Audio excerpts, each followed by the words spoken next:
6 women walk into the Ritz-Carlton in Shanghai. They've each paid about $12.50 for an afternoon tea designed for 2. They arrive in pairs on a schedule coordinated over WeChat, and they follow one rule: do not touch the food. The first pair takes a picture with the macarons, the silver tray, and the teapot with the lid lifted for the steam shot.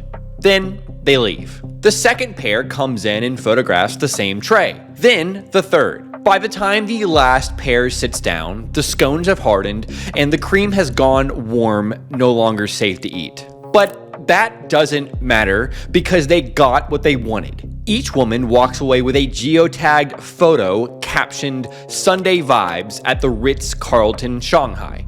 $12.50 for proof that she belongs to a world she has never actually entered. And for half a month, one man was watching the entire operation from inside. In October 2020, a Chinese blogger named Li Zhong-R paid 500 yuan, about $75 to infiltrate a WeChat group called Shanghai Female Socialites. The membership requirement was a screenshot showing at least 100,000 yuan in your bank account, roughly $15,000. Li faked the screenshot, posed as a young woman, and spent 2 weeks documenting what he found. When he published his article, the corresponding hashtag hit the top of Weibo's trending list within 48 hours. 1.2 to 1.4 billion views. Over 120,000 comments.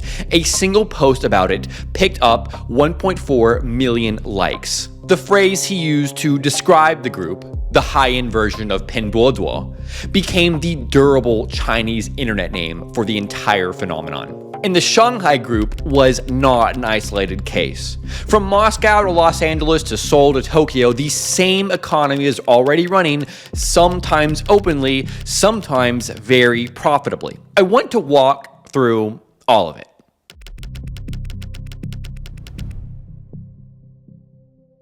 The structure of the group, based on what Li published, was essentially a buying cooperative for luxury photo ops. A 2-person room at the Bulgari Hotel Shanghai, normally around 5,000 yuan per night, got split across 40 people. Each woman paid roughly 125 yuan to walk in, photograph herself against the wallpaper and the view of Suzhou Creek, and leave. That is the price of 2 Starbucks lattes. A 6,000 yuan per day Ferrari rental got divided 60 ways at 100 yuan per head. Each woman got roughly a 10-minute window besides the car. A 3,000 yuan Ritz-Carlton suite booking got divided 15 ways at 200 yuan per person. A second-hand pair of Gucci sheer tights circulated through the group, and designer handbags, particularly Hermes, rotated among 4 women so each could carry one on a date with a man she was hoping to marry. Think about the arithmetic for a second. Most of these women were making, by their own admission in later interviews with Shinmin Weekly, around 5,000 yuan a month. That is roughly $700 US. The Hermes Birkin they took turns carrying on dates retailed for about 90,000 yuan. The Ferrari was 6,000 yuan a day to rent. The Bulgari room was 5,000 yuan a night. The afternoon tea, the cheapest prop in the entire rotation, represented a full week of discretionary income for the average member. Their actual wealth was organizational. They could coordinate 40 strangers into a single hotel room on a Sunday afternoon with the precision of an event planning firm. And what they posted on their public accounts told a completely different story. Captions in the genre of how great it is to be financially independent at 20. The women writing this were, in their own group chats, simultaneously asking where this Sunday's free Bulgari split was happening because they could not cover the 125 yuan share without skipping lunch.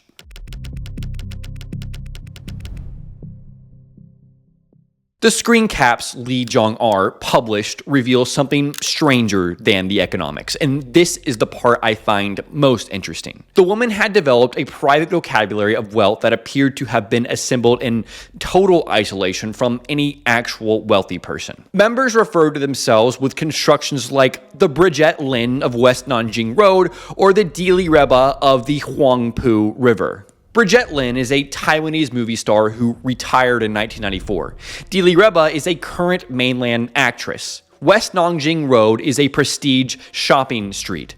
The Huangpu River runs through Shanghai. These phrases are the verbal equivalent of arranging your mother's furniture into the shape of a throne and sitting on it. They were performing rich person speech for an audience composed entirely of other women performing rich person speech with no rich person in the room. Their dating filters were equally revealing. One member complained after a date that her companion drove a BMW instead of a Ferrari. Her message translated, "I only found out he drove a BMW after we left the art exhibition. I almost died.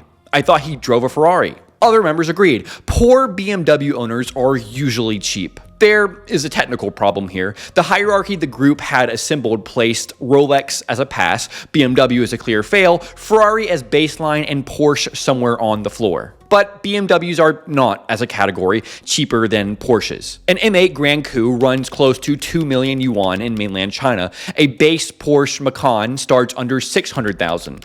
They had inverted the actual price gradient inside one of the two car brands they use as their entire dating filter. Meanwhile, Patek Philippe and Vacheron Constantin, the watch brands a genuinely wealthy Shanghai businessman might actually wear, never came up at all. And this is where the story folds in on itself. The women's entire vocabulary of wealth traced back to a generation of Chinese internet content creators in roughly the same economic position, posing on roughly the same rented props. Douyin wealth influencer couples who have been repeatedly exposed as renting their houses and cars. The Kim Kardashian Instagram aesthetic, itself a constructed image set produced by stylists and lighting crews. The Hong Kong gossip magazine template of the 1990s, which was always a tabloid invention. Every source they drew from was already performing the same act with the same rented materials. The elite culture they were imitating had itself been manufactured by people in roughly the same position. An imitation of an imitation of an imitation, 3 layers removed from any reality.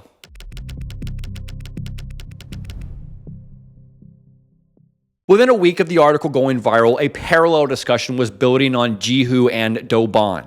A long technical essay on Jihu cataloged a series of forensic problems with Li Zhongr's screenshots. Every chat log Li claimed readers had sent him carried the same typographical fingerprint. Almost no commas or periods, ellipsis rendered as 2 dots instead of the standard 3, identical line break cadence, similar emoji density. The fingerprint matched Li's own writing style across all his other articles. There were no audio messages in the screenshots, no stickers, no video clips. In a real 500-person Chinese WeChat group, audio and stickers are nearly universal. No member had typos. A Ferrari photo Li reproduced was traced back to a Beijing-plated stock image.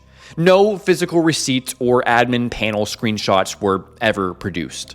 The Jihu critic placed Li in a specific lineage. The successors to Mimeng, a viral content factory that had been shut down by Chinese authorities in 2019 for fabricating exactly this type of inflammatory content about women. Mimeng had earned millions in advertising revenue before the takedown. The model Li was running, the critic argued, was the same one with new packaging. A second wave of pushback came from feminist commentators. A Guangzhou-based columnist named Ho Hongbin argued that the real exposure here was a social messaging environment that for 2 decades had been telling young Chinese women their value depended on their packaging. In other words, the women in the group were performing rationally inside a system that had handed them almost no other levers. Other voices went further. The Mingwen's group buying behavior actually deconstructs the luxury industry's own logic. These brands sell the legibility of being seen with the bag, and that legibility, once exposed as the product, can be obtained 40 ways at 125 yuan each. A Red.net editorial ran with the headline, loosely translated, "The fake socialites are vain, but Li Zhongr's behavior is also dishonorable." So, does it matter whether the screenshots are real? I think it doesn't. The article got 1.4 billion views because everyone reading it already recognized the phenomenon. They had been suspecting it for years, scrolling Xiaohongshu, noticing the same backgrounds, the same poses, the same hotel rooms appearing in too many accounts. Lee's piece, whether or not he authored every screenshot, gave the suspicion a name and a price tag. And we know the underlying economy is real because it operates openly with corporate operators and published rate cards.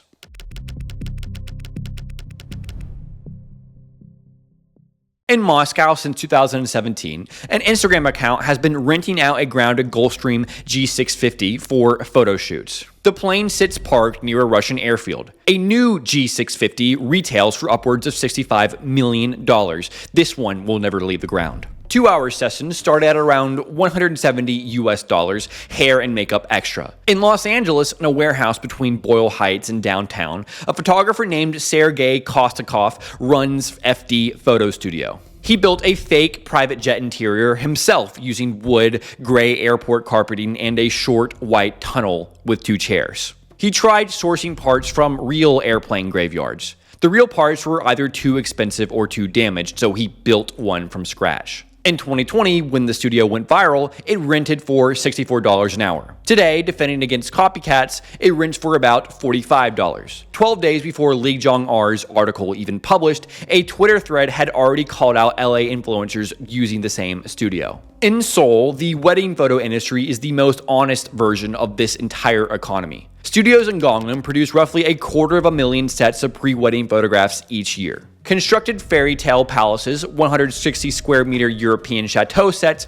and architectural minimalist studios. Packages range from about $900 to over $4,300. Concierge services will arrange a Rolls-Royce or Bentley for the day. Everyone openly understands that the chateau is a set and the car is rented. The performance is the product, nobody pretends otherwise. And in Tokyo, since 1991, an industry has existed for paid stand-in family members. An operator called Office Agents will sell you a wedding guest at base rate, plus extra for singing, dancing, or a heartfelt speech. They report providing all 30 guests at one groom's second wedding. A different company called Family Romance sends actors to pose with clients for social media photos. The structural identity across all of these is unmistakable. In every case, someone noticed that audiences consume images at a price point and a velocity that has completely decoupled the image from whatever the image was supposed to be evidence of. And also, in every case, an operator emerged to produce the image directly. The image is the product, and basically nobody runs audits.